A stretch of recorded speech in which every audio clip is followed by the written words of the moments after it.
sit down for a second. It's a pleasure to introduce Catherine Halversen in the Lawrence Hall of Science.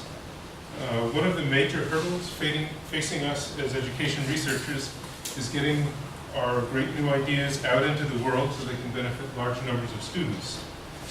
Catherine has been the driving force for a large number of wonderful programs that do exactly that, through professional development, curriculum, networking, and outreach. For instance, there's Marine Activities, Resources, and Education Program, which is a nationally recognized whole school K-8 immersion program. The Centers for Ocean Science Education Excellence, which includes communicating ocean sciences for California. She's the director of Communicating Ocean Sciences Informal Education Network. Catherine led the curriculum development team for the Ocean Atmosphere Connection and Climate Change Project, and she leads the development for the Promoting Climate Literacy Project. She's been involved with the public outreach and with the Global Understanding and Learning for Local Solutions Project, and she teaches courses here at Berkeley on communicating ocean science and communicating climate science. She's lately been working to accomplish the nearly impossible, to incorporate new insights about learning into the teaching of large lecture courses. Within this diversity of projects, there are common threads and insights about how to teach science in ways that are informed by research. And today she'll be talking about some of them, with translating, connecting, and relating research to practice, a description of instructional design elements used across diverse professional learning programs. Great, thank you. So it's nice to be here. And that was a long list of things that I've been working on, and a widely diverse group of audiences, and from curriculum projects to professional development. But we have come to realize that much of the framework that connects these through a professional learning looks the same across these different audiences. And so we have been looking more closely at that, and my colleague on this is Lynn Tran. I don't know if some of you know her. She's also an educational researcher, and she's located at the Lawrence Hall of Science. So we work on a lot of projects together. So I'd like to just quickly show you a couple of the diversity. K-12 teachers. That is something you're probably more familiar with, that Lawrence Hall of Science typically works on. And these K-12 teachers then, we have been working to help them implement next generation science standards, of course. We have been really focusing hard on helping them to understand the language of argumentation in science, which is a tough nut to crack. I see some of you like, yeah. Helping teachers to both understand it and to be able to implement it, and to realize the importance of implementing it. So that's part of our framework as well, is really taking them down that path of learning and understanding and implementing. We've also been working with K-12 teachers internationally, and I just returned last month from South Africa, and the month before I was in Tasmania working with K-12 teachers there, which was incredible, and I remember it with such fondness, and I'm hoping to go back. So I'm looking for additional funding to actually go back there and carry on some of that work. And I'll show you some of the quotes from the teachers there, and I think you'll get an idea of who they are a little bit, and incredible what they are doing. Then we are the university and college faculty. We have, I'm directing of a program for STEM faculty.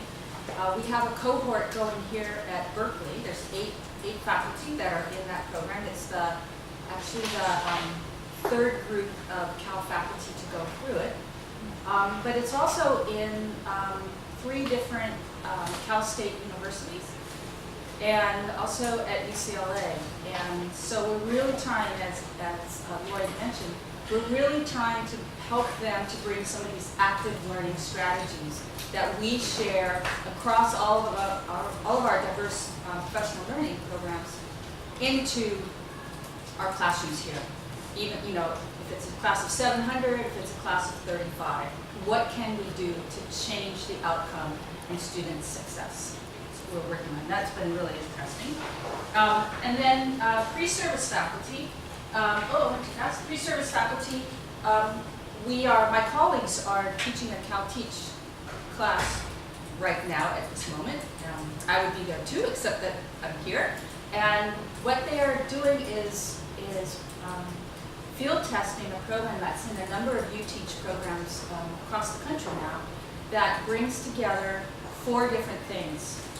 Next generation science standards and how to teach in a 3-dimensional way. Data literacy, which the teachers are just clamoring for. How do we help our students to understand how to work with data, especially with all the big data coming now. And it's all couched in terms of climate change. We want these teachers to go out from the inception of their teaching to be they understand it, they know how to implement in their middle school classrooms. And so from the inception, they're going to go out with these ideas about climate change and how to implement that and these other ideas in a very effective way. The scientists and grad students, we have a number of programs for those folks to help to communicate their science more widely.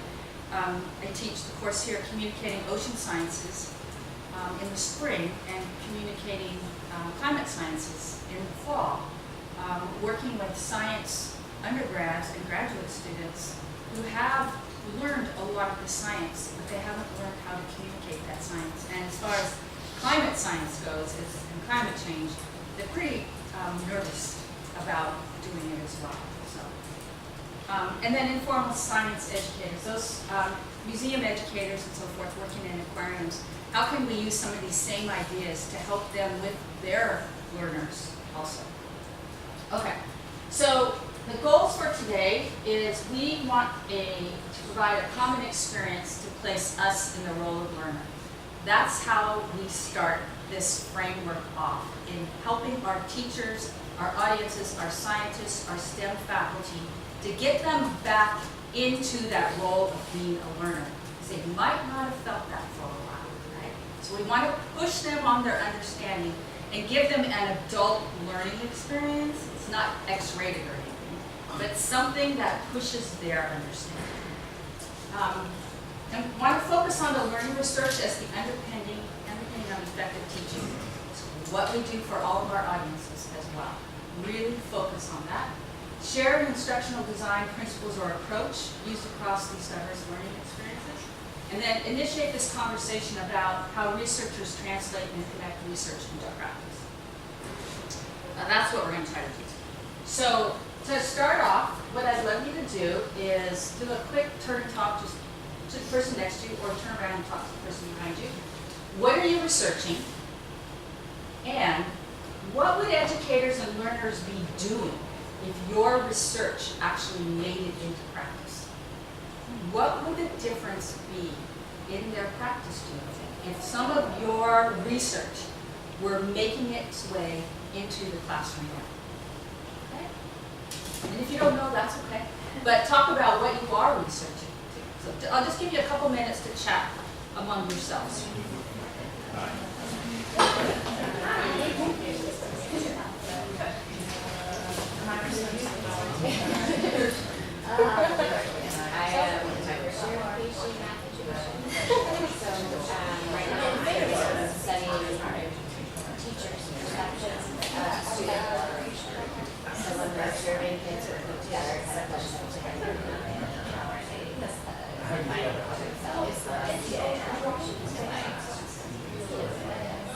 I don't know, I'm not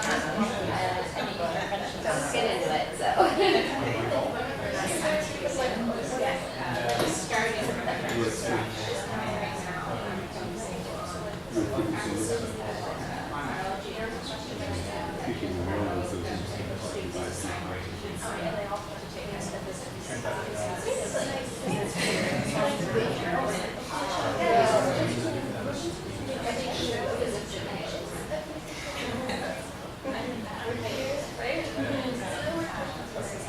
I don't think that helps.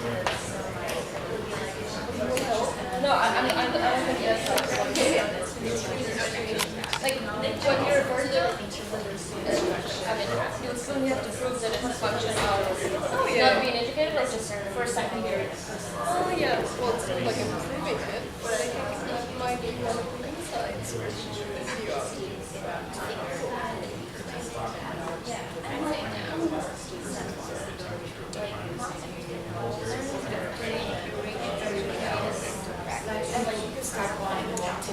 Okay, would someone like to share something that came out of your discussions? I know the group of 3 had a harder time. Appreciate that. I was just waiting for you to. Yeah. So something that you would like to share that you learned from your colleagues sitting at the same table.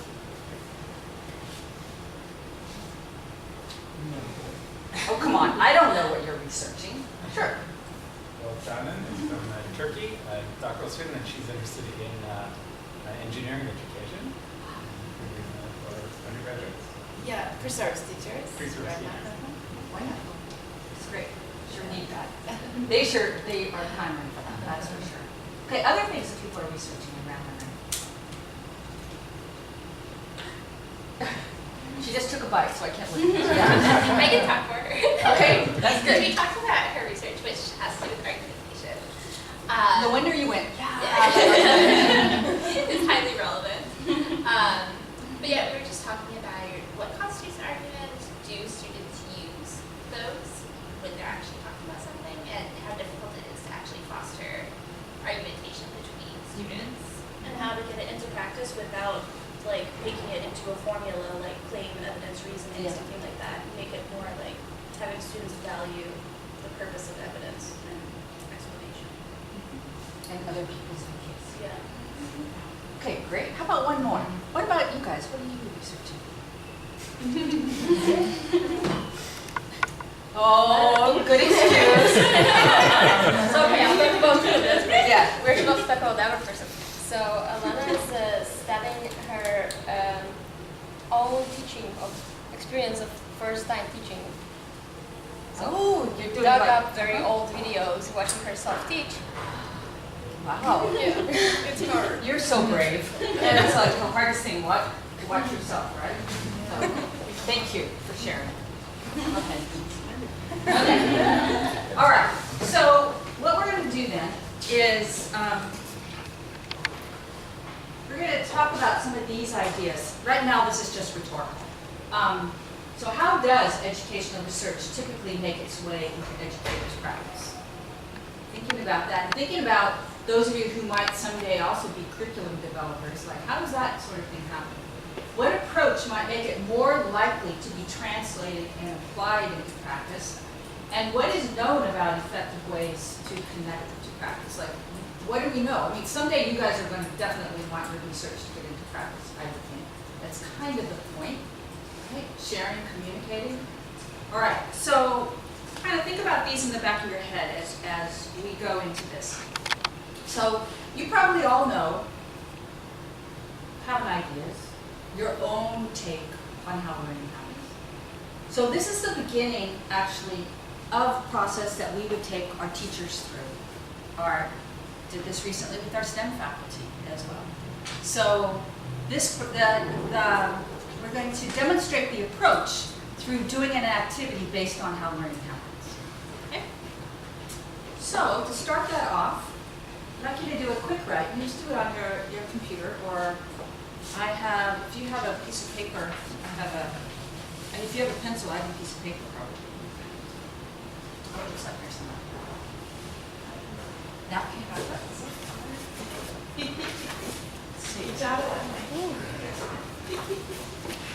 If you promise not to read the other side of this paper, because it has some answers on it. I have some. Oh, you have some paper, Lloyd? Oh, good. He can. Great. Okay, so just a moment. It is a quick write, after all. What would you say about how learning happens? Every hour there's a new update. And what are your ideas about what facilitates and supports learning?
Okay, you don't have to write everything you know about it.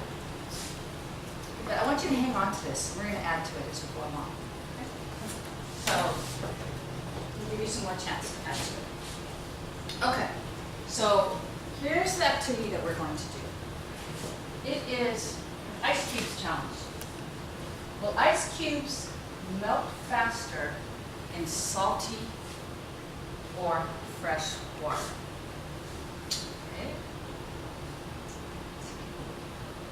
Okay. We're going to try it. So we have salty and fresh water here, and we have ice cubes. Yay, ice cubes. And we have directions. So the instructions are, do the experiment with your group. So I have 5 setups. So 1, 2, 3, 4, 5. Yeah, if this group of 3, you do it with the partner. Don't disturb the water or remove the ice cubes once you put them in. Okay, you're just going to set the ice cubes in there and observe what happens. In your group discussion, in your pairs, push on each other to explain your reasoning. So if someone says, I think it's going to melt faster in the fresh water, you should ask them, why do you think that? Right? So push on them and then look carefully at what is actually happening. Right? Support your explanations with evidence. All right, so we have here some directions. So the first thing you're going to do is make a prediction. And that prediction, make it be a private prediction right now. I mean, you can tell the other person what you're thinking, but don't discuss it yet. Just really push on your idea. What do I know about ice cubes? What do I know about fresh water and salt water with ice cubes? Do I have any experience that might touch upon that? Okay?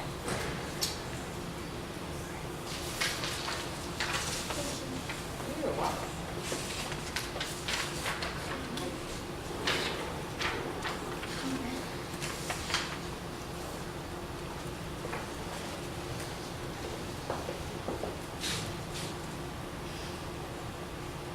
So you do the thought experiment right now as I'm passing out the materials. Oops, I got 2. I have put this on this table if you don't mind.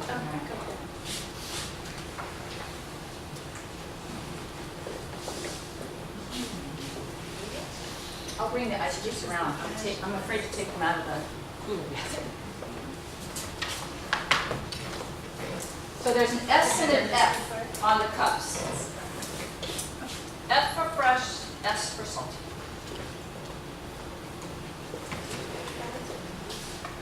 I suspect this might happen. I don't know if it happened on the scale. The scale I have in mind. I didn't realize it's on the scale.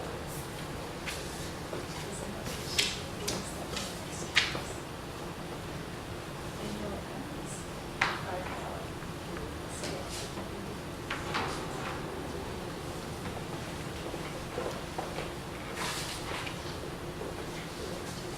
Okay, once you've recorded your ideas, in your group, talk about what you think. Why do you think that?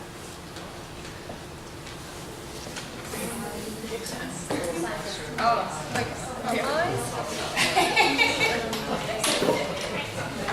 Oh, and my it's just that I know I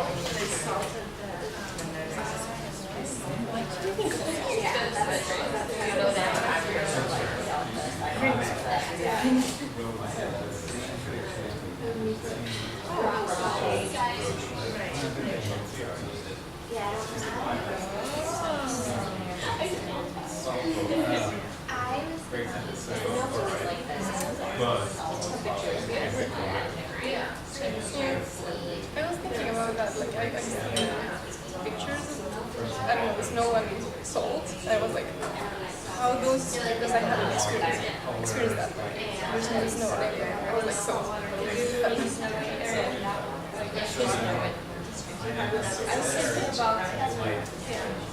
about fresh water and cold water solutions. So like ocean versus lakes in the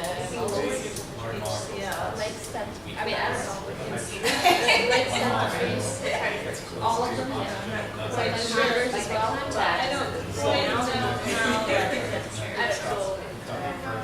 was like warm, so What were you saying, Mike? I'm not sure at this scale. Okay, but theoretically, I mean, with like salt and the. Because when you put salt on ice, you put salt on ice. But your idea was to And when you're putting salt in an ice cube, I wasn't putting salt on ice. You're not putting so the proportion of ice to room temperature of water is going to be different. Oh, but we also have so I was just trying to think of examples geographical where I saw big bodies of water with ice in them.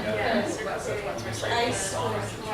that's interesting. Did you have the I think we have a science. You're putting salt on 32-degree ice, but this is salt. So if that were true, then which one will the salt? Will the ice melt less? This is a lot of water. So your prediction is that it will saltier. Because in both of those, there's not really water. Do you know why?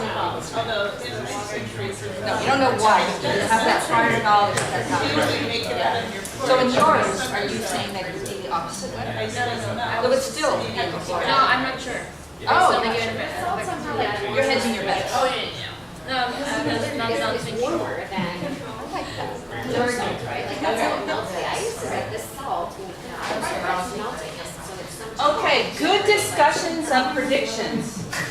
There's That's something to be different ideas around the room. There's one that sort of had more people talking about that than others, and there's a wealth of ideas out here. So would you like to try it to see what happens? Okay, so you can see the second part, try to experiment with your group. So you're going to place it in there. And it says after about 3 minutes, the number 3, these are small, melty ice cubes. You don't have to wait 3 minutes. You can watch and see how fast they're melting. And also it says 1 or 2. I would say put in probably 4 ice cubes or so.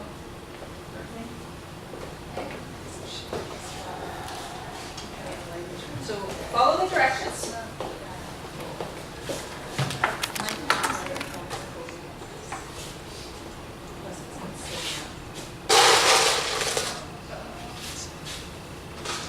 Pretty small. Okay, so we're going to put 4. You put probably 4 or 3 or 4 there. Here, let's look at the paint piles so that they're not all right. That kind of has four.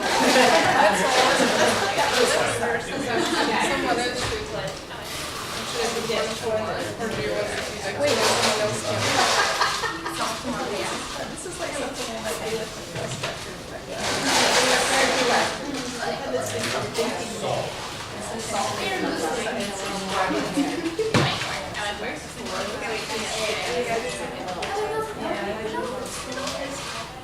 Well, then switch them around. Okay,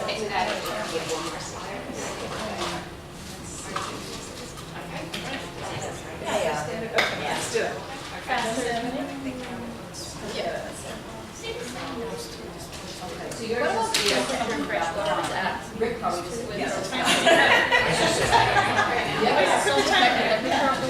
Okay, all right, so I don't need to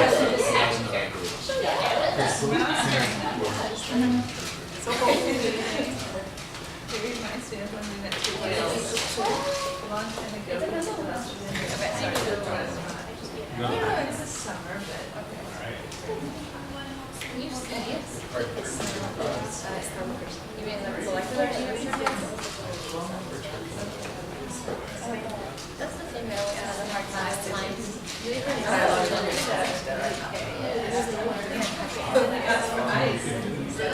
So I came here in August, so it's 8 months.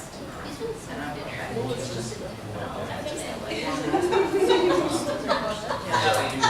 True.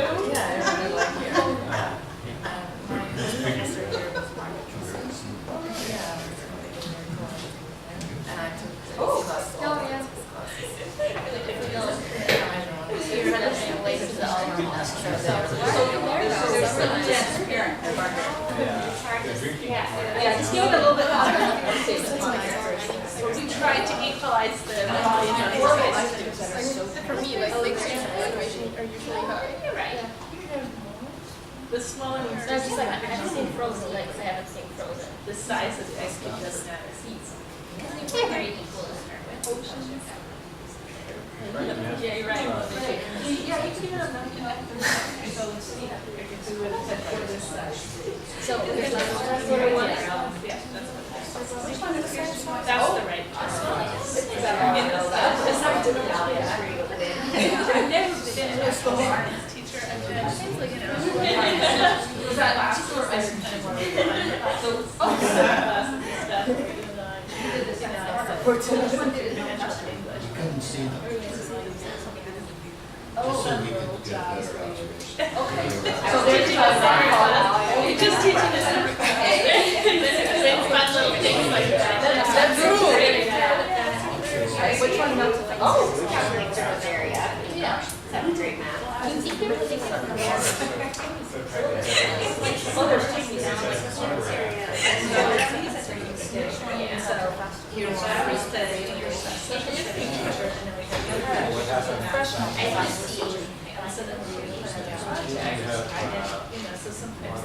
So you can write down your results. Then you're ready to go on to the third part.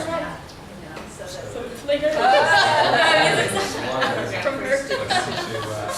Okay, yeah, so go on to the third part there and see how that helps you with, so what's going on here? You get students on Wait, this isn't far behind it.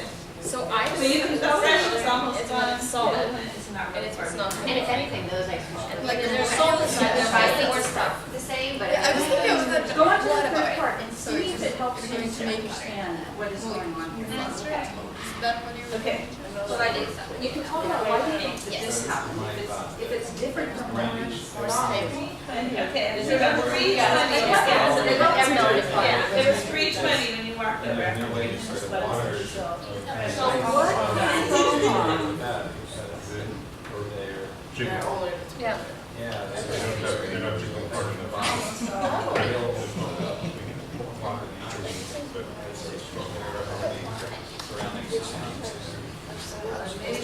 They are. Area and make it. There was one have we heard about so she said how so zoom in and break it down to the mechanical process. What happens? The molecules surrounding water hit the walls, the ice cream is not fast. To say it, yeah. Like But even with these surface Surrounding ones Yeah. have an effect. They hit this, they give something that, you know, this one is attached. and then it breaks down. Okay. So perhaps salt is not tickling as quickly. because it blows smoke, so they're the salt water Molecules.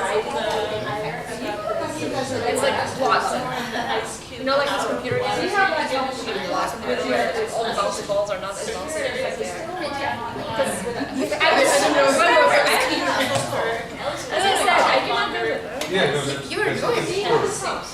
True or not. They still have ice I in know there. that Yeah, see, One, I two. give it two.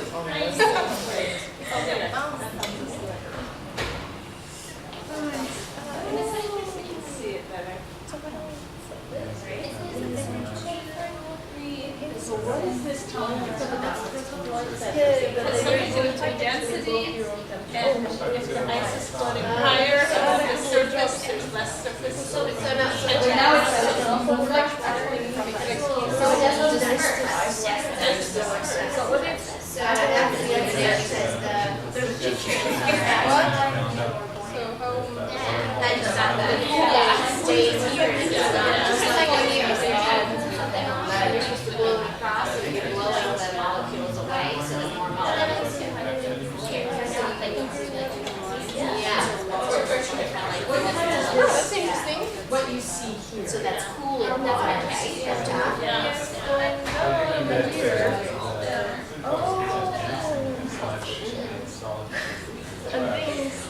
salty water can It's like explode. that makes sense. There's less Yeah, so there's not enough, motion, maybe there's not the same amount of pressure.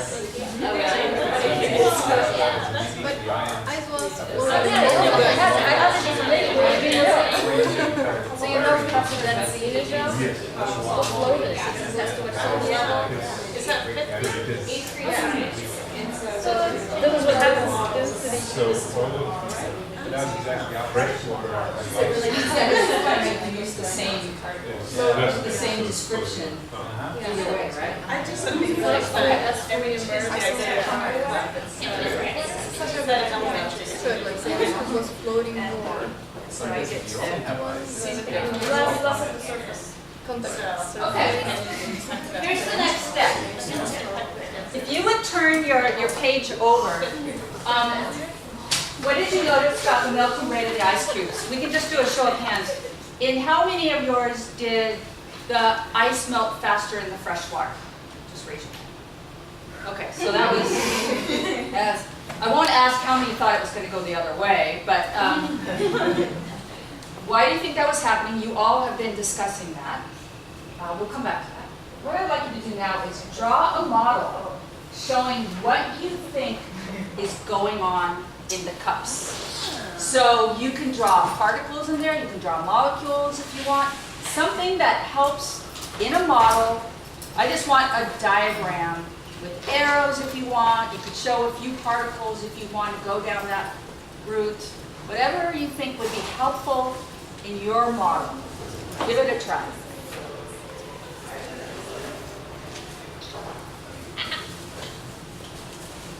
drop it to 4. I think you're not the same as that. Well, that's you. Yeah, I'm checking. Do you agree that this one is more of yours? I think it is. I don't know that you need one size.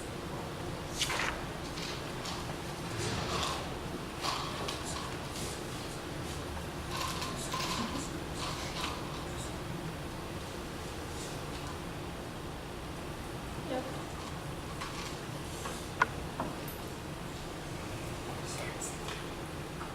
Okay, now we need to explain the salt on the road. Ooh, salt in the road. How did that mess up?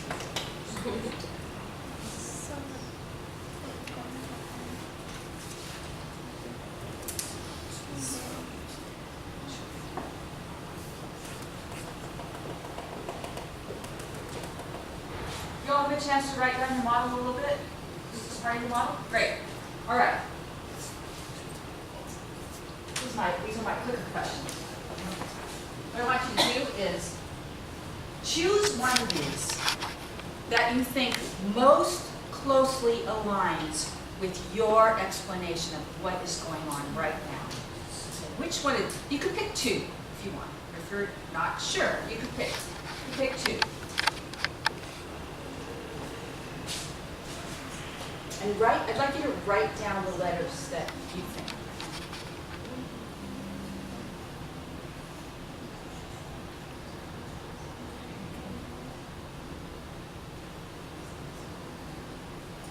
These are all things that I've heard.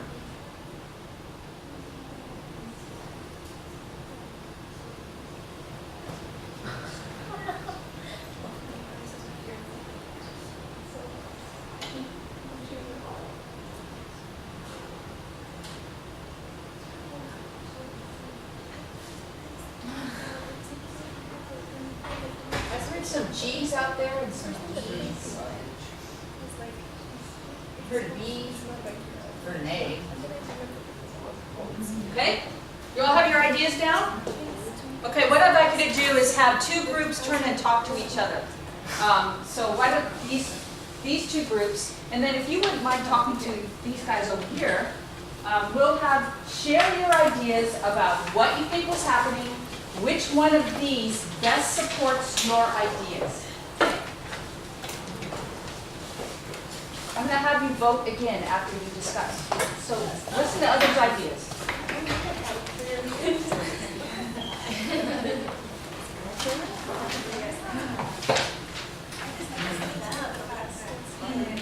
So what was your letter? Yeah, I just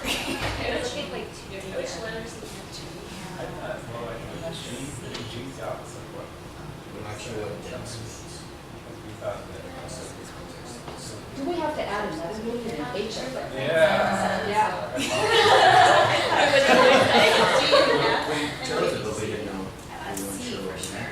That was my one. Yeah, we talked about density a lot. So how would density explain to us?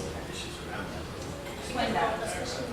Well, because the water that's melting from the ice cubes, I see that as being less dense, and so it's more buoyant and floating, and so you have this layer of cold water because it's the ice cube just changing into the water versus the warmer water down here, and it's not mixing. So the cold water is staying close to the ice cube, so there's not as much room, I don't know if that's the right technical word, for the heat transfer to happen. Because I feel like if those cold molecules are being mixed in, then there'd be warmer molecules coming in contact with the ice and then We making found it that, melt more. because D is actually a little D says misleading the with surface the area, ice is so more buoyant in the saltwater saltwater than one is freshwater because buoyant, less of I'm it is assuming actually the ice icing the is water, freshwater whereas that one ice. is kind of more. Yeah. So that's what So the this surface shows you. area Is surrounded by that water, freshwater ice is gonna but go on also, top of saltwater liquid. but also there's less circulation Yeah, but in I this think- one, I so think in that- the cold I think that's water correct. that's melting from the ice, It needs it right higher in water. then it's not here. circulating, so Yeah. like down here would be That's not lower what I than here. I mean, saltwater So can't be it's slower lower because of the That's the biggest thing we found when we added the coloring, was that it needed to like, it's like literally entire freshwater. on the Yeah. same size. Because it's red. Yeah, and you could like, so what were you thinking though? Was it not aligned and then this one just sat? Our Should drop well, it. first hypothesis is wrong. And then it does Right. seem And like then, there's two different like Our widths, credit, like the in way there. we try to salvage layer it on is top, with, And then the part that's how Only fresh water how in here. bond and how they might be clustering around ions. So it's colder. They might be orienting in such ways that there's less grounding motion here than Yeah. here. Right. And that meant that the ice wasn't available to the self-melted by the other water molecules. So I think the D is a superior one because A, just because my hypothesis isn't up there. Well, I want to ask, so if it is grounded in ocean If you or stir it, what's Yeah, even that's why I think we deep, have to be careful about that. the ice is all melted, why does it start like this? What is going on? Yeah, there? we should try that. Yeah. There's still a little bit It's left. a copy, I'll say. Just a tiny bit. So I guess I'm repelled by different layers of maybe a gradient of temperature. So that this top layer is Yeah, because cooler actually, here my and stuff. the layer below it. So Yeah, so it's good to have. Yeah. It's good to feel, it's good to feel water based. Now the other thing is playing in as well, where these complexes of water around each ion, and therefore it has less brownian motion around. So maybe this is incorrect, but it's not it's not one of the favorite ones, but it can still be a part of it. But I like your description of it. So were you thinking they're not mixing though? I was thinking that they weren't mixing because the water station like current. Or are you thinking that they're not mixing because of the temperature or the Yeah. It's also the temperature. Because I mean, overall, Yeah, I that's why I was think thinking, it has to be the because same. you're hard to see that. Because they're both at room temperature and ice is the same. Yeah. So What do you think? I think it was the temperature. What if they, and they're not? Well, I I think do that, have a thermometer, but maybe you could even tell, sometimes people can tell what where condensation is. I do think that there are differences in temperature, but I don't think that that's the reason that they're not mixing. I feel like I it's a could get a density. sense of the gradient here. Yeah. When Whereas it here, starts to melt, It did mix, yeah. yeah. So I think there's still a temperature gradient. So there's a little bit of oil And in so the that water will and then it's sense still, it. so it's. Yeah. And then the. Mix itself. Okay, I'm just looking at the time. So, what I'd like you to do is vote again. You just write, did your ideas change? Would you choose a different one now than you did before? And then don't worry, we are going to explain what's going on. Well, one of you is going to explain. It's a witch.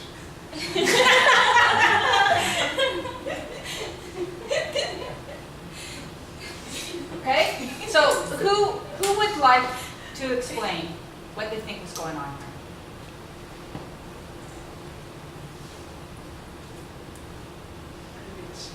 I think Miss Argumentation should. I like it. She's looking at everyone else, so I figured it must be her. What we decided on was that in the saltwater one, so saltwater is more dense than freshwater. So the ice, so you have D, which is the ice is more buoyant, so there's a little bit less surface area touching it. I don't know if that would make a huge difference, but with the food coloring, you could see that the freshwater ice cube was melting and formed a layer on top because it was less buoyant. I mean, it was less dense. So it sits on top, and since the only freshwater is melting from the ice cube, then it's going to be colder. So the colder water stays on top and makes it melt more slowly. Whereas in the freshwater one, as it melts, it's becoming more freshwater. So the denser cold water goes to the bottom and circulates the heat better. So then the water towards the top is warmer than it is in the saltwater one, which has that layer of cold water. Because it's more dense, but not as dense as the saltwater. All right. So what I'd like you to do is to your original ideas about this. We also have a handout. You did an excellent job of doing that. Of describing. What is your name? I don't want to call you Miss Argumentation. That's fine. I prefer it. Oh, I like that about you. But what? Yeah. Emily? Emily. Thank you, Emily. So I'd like you to revisit your model. Okay, that model you drew, and sort of you can draw a line of learning under it and say, this is what I think is going on now. This is my understanding. This is what I want to take away from what I learned from this description. Okay? How would your model change? So draw another really quick model of that. How would it look different?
Have explanation written, but Emily did just as good of an explanation as what is here.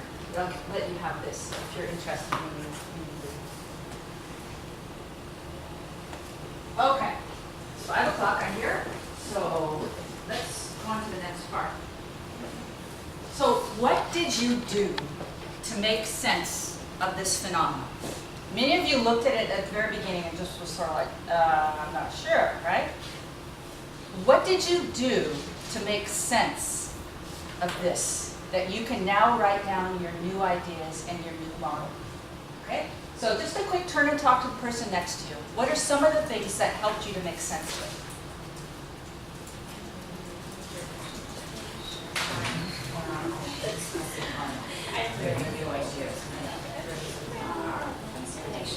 I just had that conversation.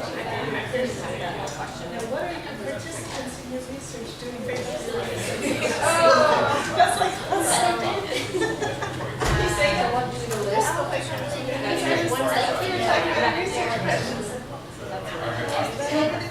How many different things?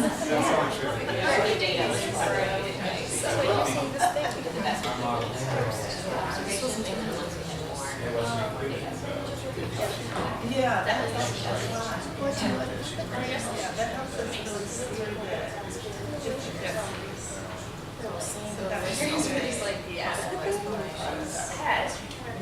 needs to be more than this. I mean, it generated another hypothesis, but it's not here.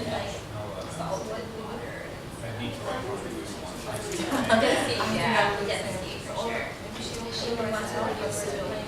Okay, I'm going to show you a list of what our different audiences have said about this, and see if you agree with some of them. Cut to the chase here.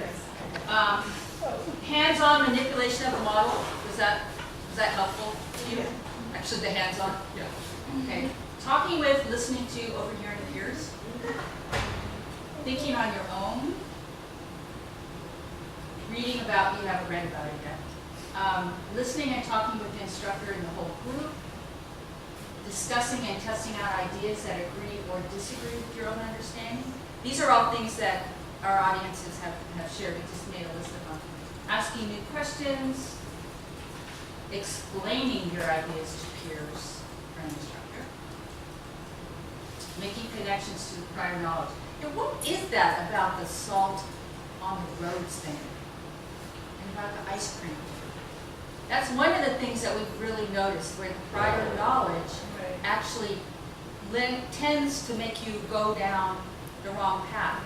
Because they're both true, but they're different concepts that are happening. Here, at first, it is sort of that, it started melting faster in the salt water. I don't know if any of you noticed that, but because of such tiny ice cubes, it did start melting faster in the salt water. So you guys who said that, you were not, all that off at all. But what happens is very quickly, this concept of density overtakes the idea of where it's melting faster. And once that density takes over, the cold water melting off of the ice cube gets trapped. It's like it's in an ice box, and it keeps that ice cube from melting, right? Because of those density differences. Okay. Developing and refining models and creating a desire or will to learn about something. Starting with a phenomenon and pushing on those ideas so that students, learners actually want to know the answer. We get to that need to know or want to know basis. You want to know what's going to happen. So these 5 ideas here, foundational ideas on learning, are ideas that we share with multiple diverse audiences. These 5 big ideas. Learning is an active process, and here's the handout for these that describe them in a little more detail.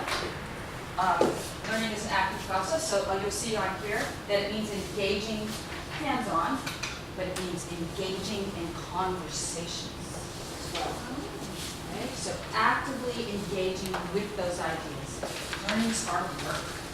That actively engaging. So these 5 ideas, learning builds on prior knowledge. It occurs in a complex social environment and is a social activity, as we were engaging in here today.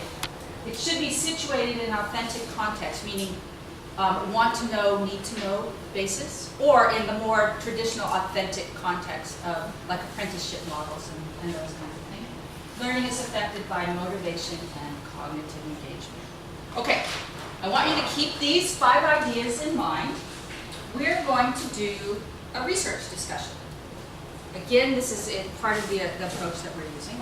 In this research discussion, I think that there's 1, 2, 3, 4, 5. Oh, we have 6 and 6. So if you form a group of 6, so maybe one of you come over to this side.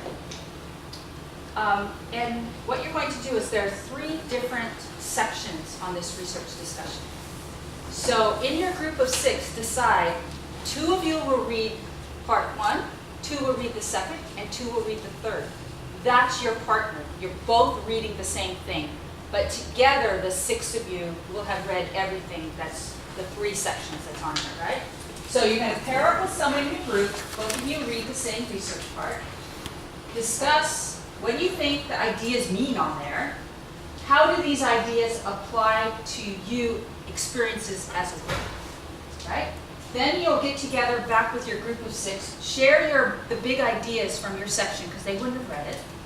And then, how might these ideas apply to you as an educator or a researcher? Either one. All right? So there's 2 parts. First, 3 parts. Read it, share with your partner, and then get together in your group of 6 to share ideas. So, do you want me to assign who's going to? You guys can do that. There's 6 there. So are you going to go over here? You know,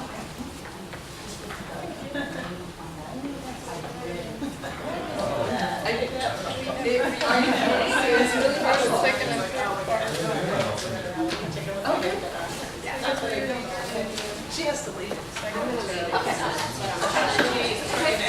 so just one of you can read whatever and it's not that difficult. You want to read one too? How do you think about it? Yes, there's three parts on each one. Okay, you put You're doing the first part. You don't want to miss out on that. Okay. Yeah. Doing it first? Oh, yeah, this is nice. I like this. You're right.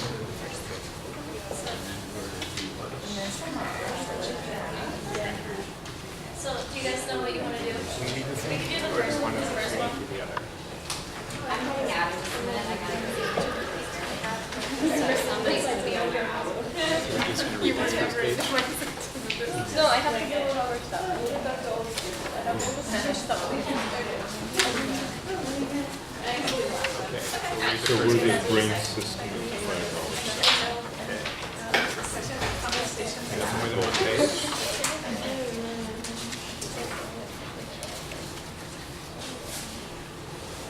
Like this. Because there are 3, so let's read this. so all the way.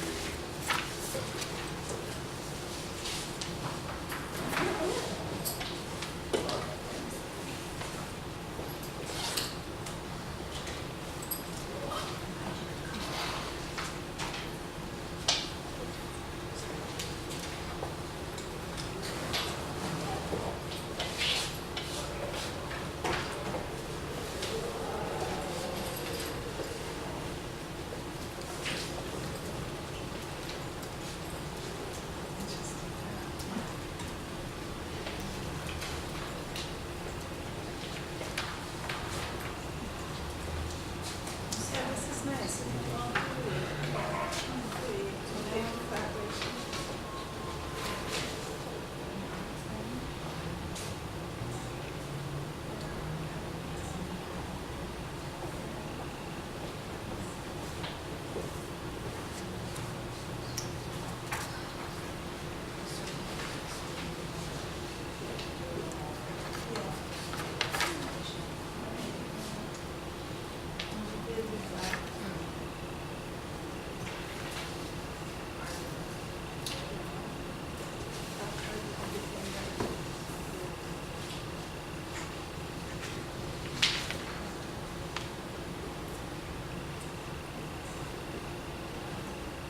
So why don't you start sharing with your partner now? I know you didn't have enough time, but just trying to give you an idea of the approach. Go first? You're pretty. You're pretty. That's what matters. I know.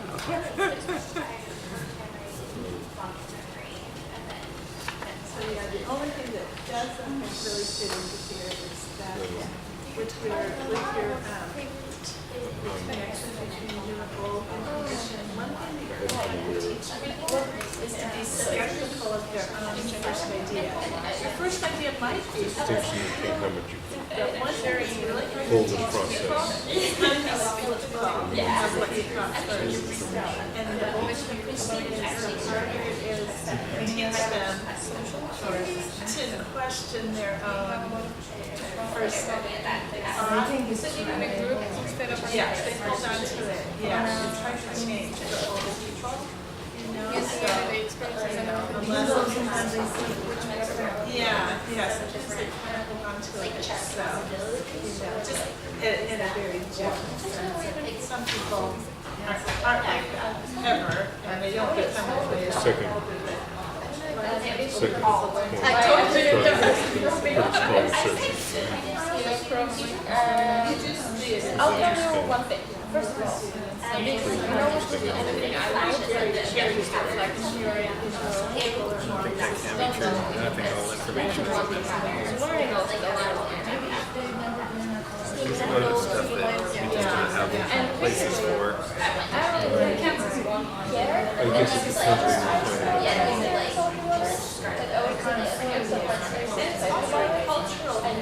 probably the point is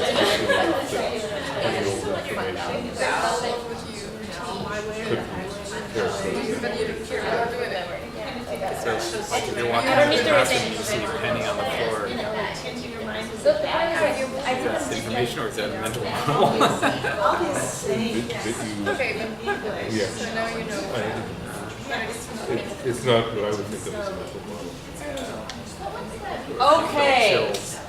Ooh, 5:13. So, how about give it a try really quickly? I know you didn't have enough time. Join your group of 6 and share like an aha or how this relates to you as a researcher or an educator, what you just read about. Okay?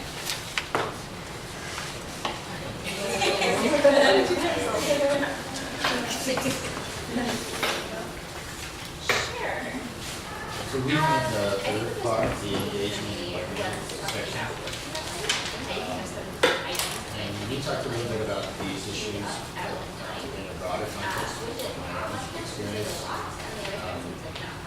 And we were talking about student goals rather than values or perception, but rather what are their specific goals in terms of learning.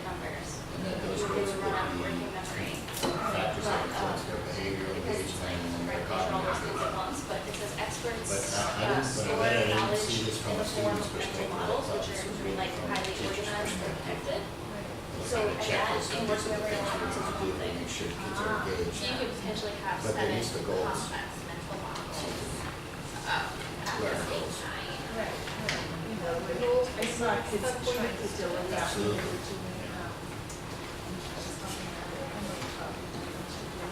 So another thing we were learning, nothing like a lot of things we all have read this at some point here. So it was like something that was interesting is like sharing your non-normative, however you want to call it, ideas. Gives you like the opportunity to talk to other people, but I think most students would feel intimidated, like sharing those things, like, oh, I'm going to be wrong, they're going to think I'm stupid. But here, like, they are framing it. It's like, this is an opportunity for you to share whatever. But like, if, as a student, I feel like this is an opportunity, it's kind of like, I'm scared. It makes more sense to do that. Yeah. Because you could do it. So we talked also about the opportunities about learning and collaborating with other people. That's how we would do it. How That learning is is a how we would social do it. activity. Yes. They are talking about authentic context that I think in some way are addressing like the goals you were mentioning. I think that's part of the definition of authentic, even though like I'm not pretty sure what an authentic context is. We talked about this a lot. So I don't know how authentic is it was. You could argue it was authentic, creating like the need to know. But as we were talking with Anna, maybe she's not interested in. Okay, I'm sorry. Anyone. Sorry to stop. I know you didn't get through it, but I'm glad you were having a conversation. Sorry I'm not giving you enough time. Anyone. Okay. But particularly, So, there is the opportunity for, after your group of 6, there would have been a whole group discussion about those ideas, some big takeaway message. We have a synthesis slide about what we hope that you took away from this, right, to make sure that we're all on the same page too after a big discussion. We would have a synthesis of the discussion. The next is thinking about the Think, Pair, Share, coming back and pulling out the 5 foundational ideas, again, that sheet that we passed you out in the first place. What aspects did you find in the ice cubes activity? So we're trying to apply these ideas then back to the ice cubes activity. Which ones did we hit? Which ones did we miss? What is your evidence for that? How did each of these pieces help you in your understanding and so forth? So that again, we're applying it back to this, which we won't do right now. And then come back to this idea, what do you want to remember about what facilitates and supports learning? In your own words, right? The opportunity, because you wrote down your first quick write was what facilitates and supports learning. Come back to this. What do you want to remember now about what facilitates and supports learning? Did something else occur to you? Is there something that came to the surface for you that really affected you as a learner? You want to be sure to remember the importance of writing things down. You guys were saying that. Okay, so we would revisit the quick write. And then get down to thinking about how then are we going to help all of our different audiences, how are we going to help them to apply these ideas into their practice? Now we've kind of got them through that idea of what's important to include, what does it look like if those things are included, and now a little bit even more practical is like, so what are we going to do to get those things? What do we know? What sort of frameworks do we have in place that we know can help to get those things into your practice?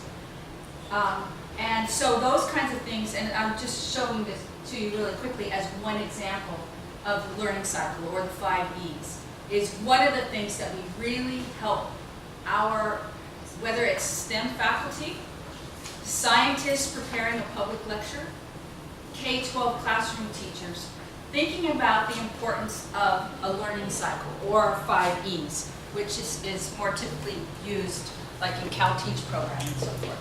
Very similar though. I'll give you an example of the learning cycle. So then, as we do activities in our different audiences, we keep coming back to what were the 5 foundational ideas. Can I just give one? Here, I have more. What were the 5 foundational ideas that we were addressing? Where were the parts that the learning cycle? Did we do that? Did we not? And if not, why didn't we? How many times did we circle back to all the different pieces on the learning cycle? So then again, giving the opportunity to apply these ideas. Okay. So I won't give you a chance to apply now. Okay. So giving an example, first have the group would say, okay, so what was the invitation part of the Ice Cubes activity? All right, what I understand. What about the exploration phase? Okay. Go through the whole thing and then show this slide. They always pretty much nail it on the head. The invitation, will ice cubes melt faster in salt and fresh water? The exploring the ice cubes challenge. Doing your model, like sharing ideas with peers. Concept invention is providing directions for talking with your peers. Guides observations, provides the reading, which you still don't have. Volunteer explains, that's Emily, explain for us. Where might this phenomenon occur in the natural world? What did you learn about the concept of density? In the reflection, what did you do to make sense of the phenomenon? And how did that help you to learn the content? Right? And what are you still wondering about will be part of the reflection as well. So today's lesson presentation was actually also done in a learning cycle. The red part is the meta part for you that was added about transferring research to practice. So how can we connect research to practice? Typically we ask our audiences, how does learning happen? How can we design experiences to support learning? Provide some sort of active learning activity to explore ideas and assumptions, some sort of exploration. A research discussion on learning in the learning cycle and how it supports learning. And this is the part that we wanted to get to today, a meta discussion and synthesis of translating research to practice. Coming up, what is one thing you plan to incorporate in your practice? so that we always ask every audience, what are you going to take away? What are you going to try? How might you relate your research to practice? And what is something you learned or still wondering about? Would be the reflection. So here's, this would be the end piece for our audiences. What is one thing you plan to take away and incorporate into your own practice, and what is something you're still wondering about? And this is for you, the more of the meta pieces. What did we do to translate research about learning into practice? So what was that approach? What are the pieces of the approach that we use today with you about translating research to practice? I'm not even giving, so I see there's 5 minutes. So I'll just tell you what we did. Don't let this happen to you, all right? Access and connected to prior knowledge. Active learning opportunities. These are the things that we always include in every one of our professional learning opportunities. Always access and connect and reconnect to that prior knowledge. Active learning opportunities that question assumptions, pushing on those adult learning experiences. They're not always easy to come up with. It's like, how do you provide, like I use this with oceanography professors, and I also use it with Cal Science students, and I also use it with middle school teachers. Right? So it comes at it in different ideas, different concepts, expert novice sorts of things. Multiple opportunities to engage in conversations about ideas and make explanations. Got to model that over and over again. Those research discussions, the sheets that you just read, so that we comb through the literature and pull together these shorter ideas, compilations of the research literature. And we do that for a lot of different kinds of things so that we can help make these things accessible. And then we always give them the original work as well, if they are interested in it, to read more. An opportunity to reflect on. So how does this affect me as a learner? How does it affect me as a teacher? What am I going to use? Some sort of instructional design to apply in the classroom, such as the learning cycle. And then opportunities for reflection on what was learned and what to take from the experience. That's also the design of any sort of classroom experience that you might think about. Thinking about for your learners, whoever they are, thinking about taking them through such a model as well. So the synthesis of that is these 5 things. And this is the one that often gets left out, is that explicit discussion of the research. Giving people time to put it into their own words, to say, usually we would ask things like, what do you disagree with? What do you agree with? What's really difficult to understand? Let's have a conversation about this. Specific ways to incorporate it, and then the reflection. I wanted to show you, these are my last 2 slides here, is the evidence of impact. I think you, as being here at Berkeley, you might be interested in some of these ideas. I'll be quiet in 1 second. From our STEM faculty program, where they are learning to bring these kinds of ideas into their lecture courses. So these are some of their ideas.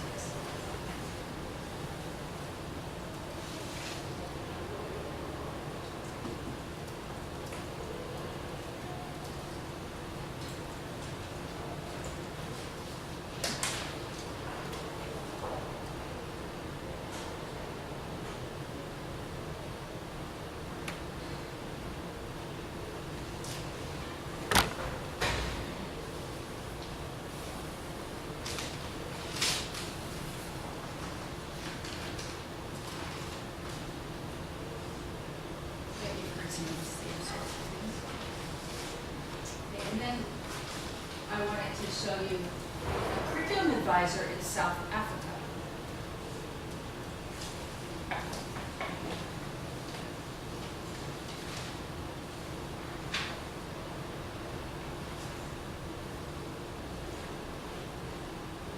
There's the last sentence. methods and theory together, which are too often taught in isolation. These teachers don't typically get professional development. And yet, bringing these things in, they actually were able, here, well, this is what they said. All right, I have this. So these are the middle school teachers.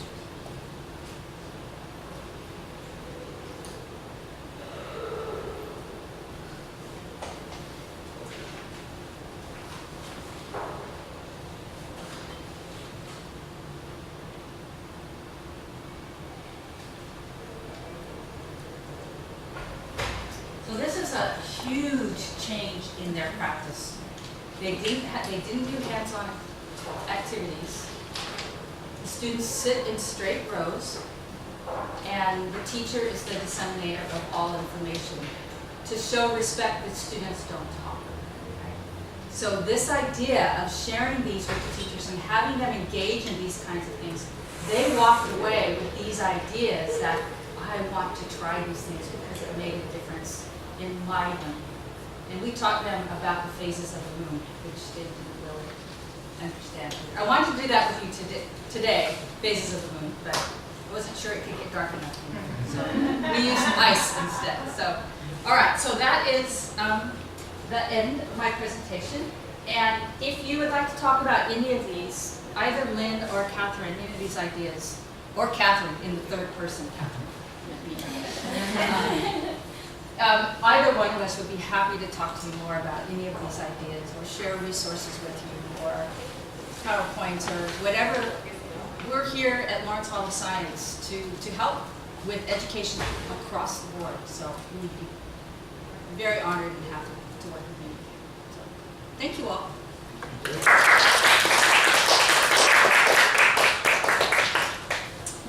I put the reading back here if you wanted to see that. So what is the, why are these still layers on top? Is it, So even after the temperature equilibrates, it's the salt and the freshwater density. If you just had hot and cold water, they would stay separated as well until the temperature equilibrated, and then they would start to mix with each other. But with the fresh and the salt, because the salt water is so much more dense than the fresh water, it's not going to mix unless it's just going to stay there until you shake it out. Yeah, until you can't. Yes.